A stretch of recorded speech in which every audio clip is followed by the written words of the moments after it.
I've been using these Mitas or Mitas tyres, and tyres, there's so much science in tyres, and there's so much variation in the way different people ride and the way different bikes behave, that I get a bit nonplussed when I see tyre comparisons in magazines.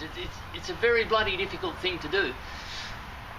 But here's some personal experience, and on the bike here you can see what they call an 09, and as you can see it's a full block pattern knobby, and this one has done about 6,000 kilometres. Now this bike is very gentle on tyres for sure, on final drives in general, but even so it's about halfway down, and experience tells me on a 650 single like this one I can expect to get 9,000 kilometres out of that rear tyre without much drama. I think that's awesome. If I'm heading out to cross the Simpson, or I'm going somewhere where I don't want to be buggerising around with tyres and that, I can put that Mitas 09 on there and be confident I'm going to get that kind of distance.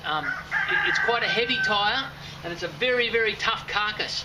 So if you find yourself out there and you are trying to fix a puncture or something, it's a bit of work in getting on and off the rim, but it really delivers. I've just had arrived these. This is the 07 pattern, and as you can see, it's a lot more road friendly. There's a lot bigger contact patch, what they call the contact patch. There's a lot more rubber actually touching the road than there is on this one. These aren't a cheap tyre, but people make a bad comparison with them. There's no point in comparing them to your enduro tyres or whatever. You've got to compare them to things like the Continental TKC 80s and the Anarchies and tyres like that, and in that case their price is very reasonable. So it's horses for courses.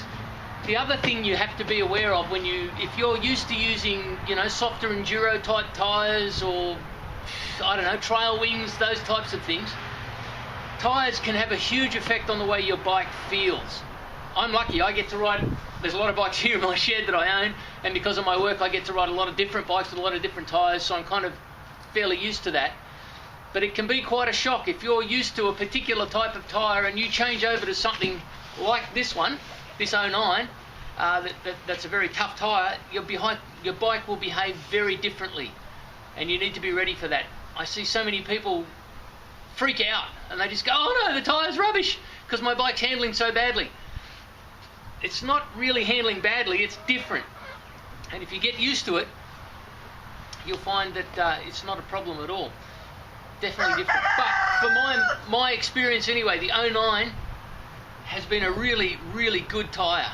The 07, I haven't put these ones on yet, as you can see, but I've used them before, and it's the same deal. They don't offer the same sort of level of traction as some of the softer tyres, but they're very reliable, really tough. If you're doing long distances and you're not sure what type of terrain you're going to meet up with, these can be a very, very good option.